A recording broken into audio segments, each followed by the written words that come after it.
Ce frère t'interroge également sur les mosquées d'Europe. Tu as fait une vidéo sur le sujet. Pour lui, il faut distinguer deux types de mosquées. Une mosquée autorisée par les autorités non musulmanes afin de contrôler les musulmans, et une mosquée construite dans l'intention que cet espace soit dédié au culte unique d'Allah. Pour lui donc, il n'est pas impossible d'avoir une mosquée en Europe bâtie pour Allah. Qu'est-ce que tu penses de cette réflexion? Donc si j'ai bien compris la question, c'est que ce frère estime qu'il peut y avoir en Europe des mosquées en effet.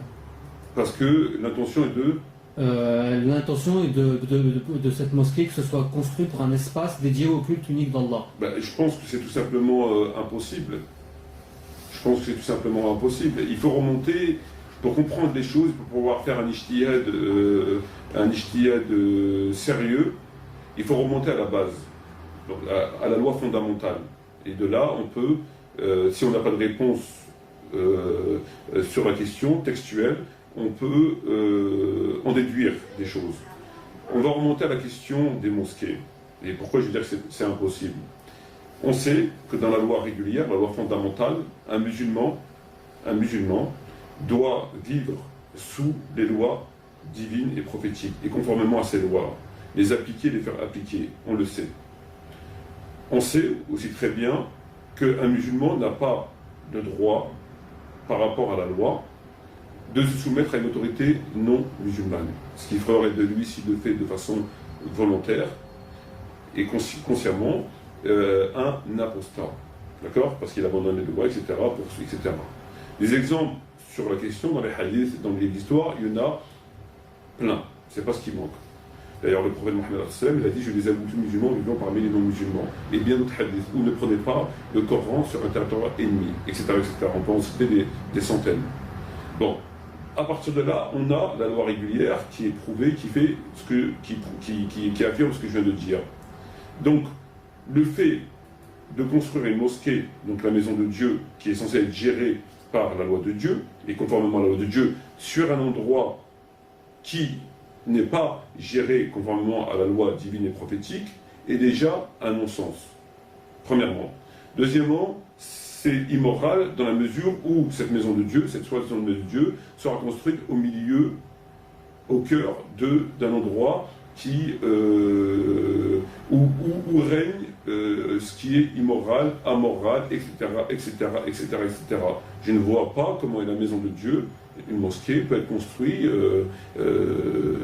ou à 100 mètres en bas du port, à 50 mètres de l'alcool, etc., etc., comme c'est le cas en France et ailleurs. Donc c'est tout à fait impossible. Et pour finir, il faut savoir que cette mosquée-là, donc, qui sera construite sur un endroit où il y a déjà un État, et par conséquent un État non musulman, d'accord? Cette mosquée sera forcément et systématiquement et automatiquement et logiquement aux mains de l'État. C'est logique, puisqu'elle est construite sur son territoire. Donc, de ce fait, il est logique, il est normal que cette mosquée sera sous l'autorité de cet État, qui la gérera qui demandera à ce qu'elle soit gérée selon les lois en application sur ce territoire, ce qui est normal. Et donc, elle ne peut pas être conforme, de ce fait, aux prescriptions divines et prophétiques. Et c'est ce qui se passe aujourd'hui, quand on sait que toutes les mosquées, etc., sont tous entre les mains de l'autorité en place, qui les remet à des gens, imams, etc., qui acceptent de les gérer, à condition que, et ces conditions que, sont des conditions qui ramènent l'islam à ce qu'il est aujourd'hui, c'est-à-dire un islam apolitique, un islam rampant, etc., etc. Donc, c'est pire que l'intention. L'intention, c'est, pour qu'il puisse y avoir une intention qui soit recevable, il faut que déjà il y ait le fondement de la raison qui soit conforme. Or, le fondement de la raison est déjà non conforme. Donc l'intention ne peut pas être conforme. Donc même si mon intention à moi étant de construire une véritable mosquée, elle ne peut pas être recevable dans la mesure où l'endroit où je vais la construire est formellement interdit par l'islam, puisqu'il réduit les musulmans à ce qu'ils sont aujourd'hui, c'est-à-dire dans une situation d'apostasie, en violation avec les lois pénales, enfin bref, on ne va pas faire la liste, on ne va pas dresser la liste. Donc l'intention qui vient en deuxième lieu sur cette question est forcément irrecevable dans la mesure où le texte sur la question, sur le fondement, est clair. Donc l'intention ne va rien changer, on ne peut pas au nom d'une intention. L'intention, il faut que déjà, c'est comme si on faisait quelque chose qui était haram avec l'intention de faire le bien. Par exemple, si je ne sais pas, quelqu'un qui est malade, qui boit du vin, mais son intention c'est de se guérir. Le vin est interdit dans l'alcool, dans l'islam. L'alcool est interdit dans l'islam. Donc si la personne le boit dans l'intention de guérir, son intention est nulle et non avenue, puisqu'elle l'utilise à cause de quelque chose qui est interdit, qui est proscrit dans l'islam.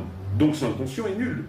Qu'elle soit bonne ou mauvaise, son intention est nulle, puisqu'elle utilise quelque chose qui est proscrit par l'islam, un élément qui est proscrit. Donc par rapport aux mosquées, c'est exactement la même chose. C'est exactement la même chose. Et la raison de la décadence de l'islam, par exemple, et des musulmans en France ou en Belgique ou ailleurs, alors d'aujourd'hui, c'est bien ça. C'est que ils ont remis à travers cette construction-là, à travers leur présence sur un territoire non islamique, ils n'ont plus de puissance militaire, ils ont absolument plus rien, puisqu'ils ont remis leur statut comme ils le sont aujourd'hui. Donc à partir de là, c'est bien évident que l'intention n'a absolument aucune valeur. Pour ce frère, il y a des conditions pour légitimer une mosquée. Donc je vais te les lire. Donc, dans la jurisprudence islamique, il établit que la légitimité d'une mosquée s'obtient par deux conditions de base. Un apport financier halal et la bonne intention de prier Allah l'unique. Que penses-tu de ces conditions? Je pense que ces conditions elles sont tout à fait vraies. Néanmoins, ne figure pas la condition que nous on vit au jour d'aujourd'hui, parce que c'est une condition impensable. C'est une condition tout simplement impensable. Elle ne peut pas figurer. Donc c'est une situation qui est tellement impensable qu'elle ne peut pas figurer dans les conditions par lesquelles on peut construire une mosquée. C'est-à-dire que là on parle de jurisprudence, mais avant de parler de jurisprudence, on parle de loi. Or, la condition que je parle est dans la loi. Elle n'est pas dans la jurisprudence, parce qu'elle figure dans la loi. Et la loi est claire sur cette question-là, à travers des centaines de hadiths, etc., et des versets, etc. Donc, la jurisprudence n'a absolument, vient encore une fois en second plan, et cette condition ne figure pas dans la jurisprudence, dans la mesure où la loi a déjà tranché cette question depuis très longtemps. Je veux dire, c'est complètement... c'est une question qui ne se pose même pas. Très bien, donc pour toi la question est tranchée, elle est claire. C'est pas que pour moi, c'est une question qui est évidente. C'est une question qui est absolument évidente, et puis, je veux dire, c'est pas que pour moi. Donc il n'y a pas de mosquée en Europe. Il ne peut pas y avoir une mosquée au sens strict du terme, dans la mesure que... Donc et d'ailleurs, on sait ce qu'elles sont.